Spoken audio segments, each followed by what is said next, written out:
Hello everybody and welcome back to more of the Agent series where I have to warn you, this is an incredibly huge spoiler that's about to come up. If you don't know anything about the Agent story and you're watching this video for the first time, do not watch this video. Turn off now because it's about to spoil everything for you. Don't do it. Don't watch it. You feel that prickling? Like maggots. So, you've arrived at last. Cypher, I know that voice. I expected too little of you. You served me well on Hutter and on Dromund Kaas. I should have known you would serve me again. Are you responsible for this? Everything that has transpired has been at my command. My will is the destiny of lesser men. Okay, you're going down right now.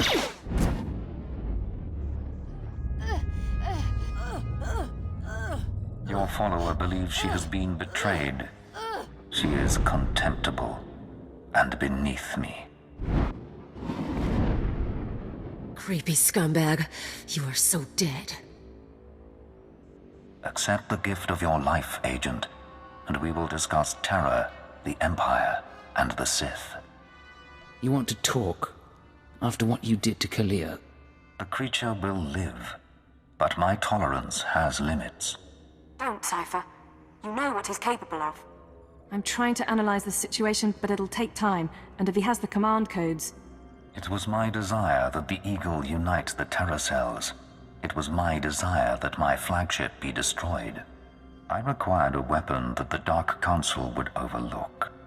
The terrorists became my unknowing servants and carried out my plan.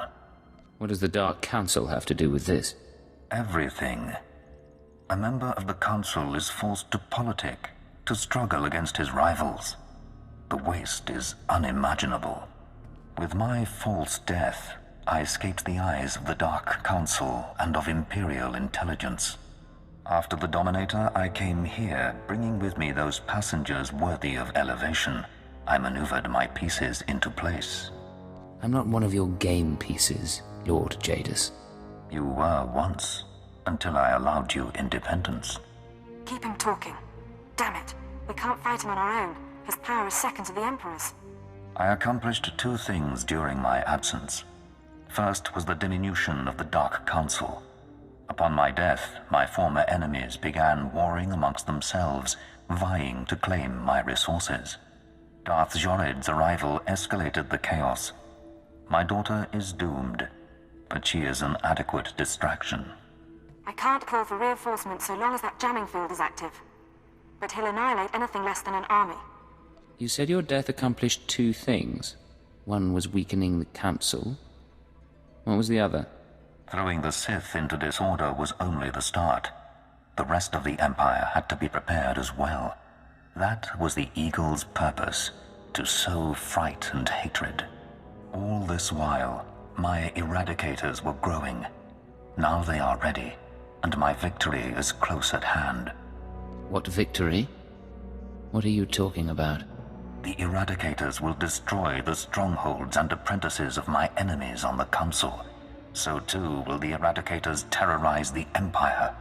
Then I will return to the Council and lead the Empire into a new age, an epoch of terror. The Emperor won't let you get that far. The Emperor is distracted. I could resculpt the Dark Temple into a monument to my glory, and he would fail to object. Perhaps I shall do exactly that. I see where this is going. He needs the Eradicators to make this work, but you have half the command codes. Under my rule, all people will revel in fear and degradation. These prizes will no longer be hoarded by Sith. But without both halves of the Eradicator codes, my weapons cannot be targeted. They will merely cause chaos. It sounds like you're in trouble. Perhaps. But your position is more tenuous. I know you have the second set of codes. Without orders, the Eradicators will fire blindly. This serves neither of us. Enter your codes into the ship so the Eradicators can target my enemies. You will be rewarded. You will be my herald. Tell me about these rewards. Authority, wealth, a place in my vision. The respect intelligence has denied you. What does that mean? Blood purity is a notion whose time is past. Consider an empire where there is no limit to what an alien might become. If I don't cooperate, what will you do? If you refuse, you will die at my hand. The Eradicators will still reap untold destruction. Your sacrifice would mean nothing. I can be merciful. Take the time to consider your choice. Then we can begin the true work. You haven't thought this through.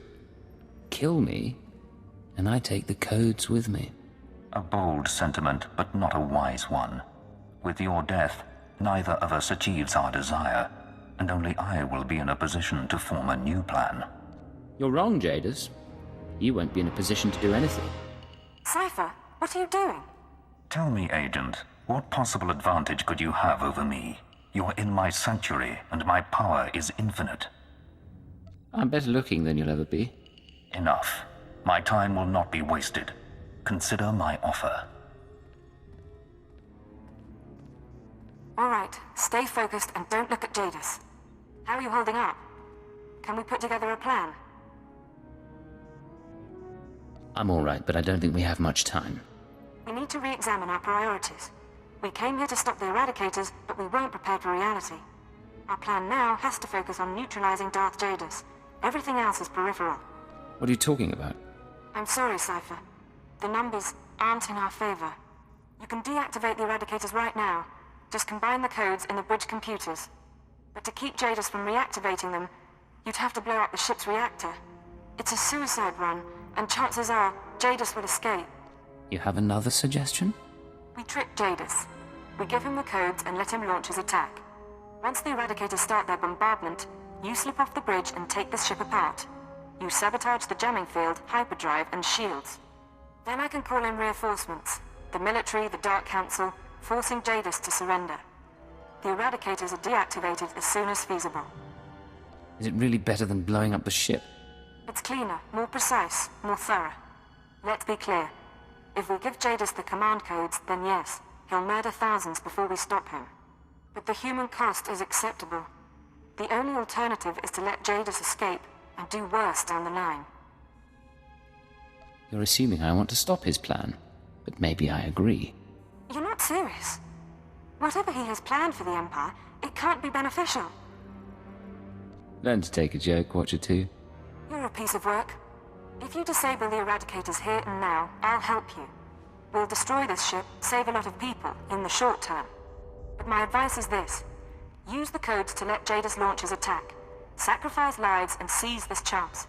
We can end his threat forever. Ooh, man, that is good. So, yeah, there's a lot to say about that, and we'll have plenty of time. But that is easily the longest dialogue we've ever had in any of our series that we've done on Star Wars. It's over 8 minutes long. That's a pretty long set of dialogue there. Believe it or not, that's longer than anything else. The second part of the thing that I want to talk about there is we have a huge choice to make, and because we have such a huge choice to make, I have to buy time for me to think about that when I was in the moment here. So I went and decided to go do the little bonus mission thing that you'll see here. I was so happy when I got the invitation. Everything was going to change for me. Leave home for a year? Why has the Master picked me to survive when hundreds died?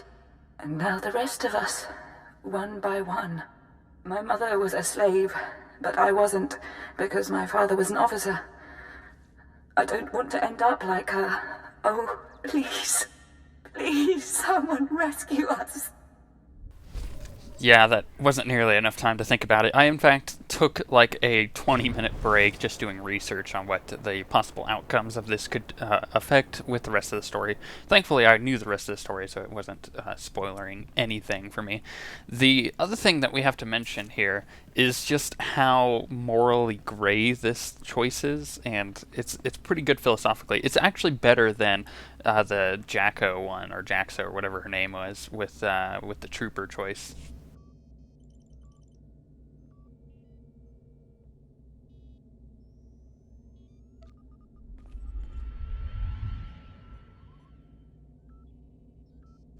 Yep, I went with the light side choice. Now, we'll talk about the repercussions of that after this. Eradicators are offline. Repeat, The Eradicators are offline. Let's hope this works. I expected more of you. Disabling the Eradicators will not stop me. You will die unwarned, and I will reactivate the devices and begin my assault. You won't do anything if this place is dust. He'll kill you, Cypher. You can't fight Jadus, but you might slow him down. This ship can generate internal ray shielding. Now, kneel before your doom. If you can reroute the power, we can trap him in a force field, then get to the reactor core and destroy this ship. So there's a few things we need to talk about, obviously. Now the first is the fact that I decided to go with that light-sided choice, as I said, and there was a possibility of it being a suicide run. However, she just gave us an idea where we could trap him inside of like a cube with the shields, and if we could do that, then we could slow him down and we could destroy the ship. At least that's what we're going to try to do, but there's a possibility he can escape. So that's the implications of going with the light-sided one. The dark-sided one, obviously a ton of people die, and we don't want that, even though we could save Jadus, so it's kind of like a back and forth. Now, there's a huge reason my character chose the light-sided choice, and we'll get there in a second, but first we gotta discuss the implications of each one. So, morally, the best thing to do is the light-sided choice, because you're saving lives now, even though you may not be saving lives later. So he may get away, right? But right now, in the moment, you're saving lives, and that's just the best you can do, because you can't assume that something terrible is going to happen and that you might not get him later. I mean, let's say that we go with that light-sided choice like we did. He gets away, and in, a planet's time we're able to capture him, and he's not able to do any damage. Then the light-sided choice is obviously the better one. However, there's also that chance that he may get away and, kill millions of people. So, like I said, in the moment, you gotta choose the lesser of two evils here. The dark-sided choice is intriguing because if you do help him and turn on the Eradicators or whatever you're doing, you're waiting for the fleet to get here, and once they get here, they can stop him and put an end to the corruption to begin with. There's also the whole matter of him not being dead and being the leader of the entire terrorist cell to begin with, so that's it's a bit surprising, to be perfectly honest. I don't think anybody sees that coming when they see this play, or how this plays out. But the thing is, since I've played the agent story before, I kind of knew where it was going, so I could kind of choose based on that. Plus, my character as a whole has his own little story going on against the Jedi and the Sith. Now, that's to be talked about here. If you didn't read the Trellis of the Eidolon series, you have no idea what I'm talking about, so you should probably go read that on our website. However, the thing here to know is that he has such a hatred for the Sith and the Jedi because they killed his wife. That's kind of the beginning of it, and there's several things that happen afterwards that make him hate them even more. So if he can kill a Sith, that would be I guess that would be the best thing he could try to do. So destroying the ship has that possibility, even though the Imperial fleet coming to stop Jadus could result in him dying. Actually, more often than not, because it's the Empire, it would result in his death rather than his capture. So it's kind of both ways. If he chose either one, there's a chance he could die. So there's not too much of a decision there. However, because Koliya hates the Sith so much, he's also learned to fight them, which is another reason why he went with the light-sided choice, because he's confident in the fact that he can either stop him or slow him down or anything, because he's well trained in this area. So there's a confidence there that you may not necessarily expect from Koliya, but he has it because, like I said, he's well trained. So all of that leads up to the fact that he chose the light-sided choice. So everything that came before, every little decision that came before, led up to him choosing the light-sided choice.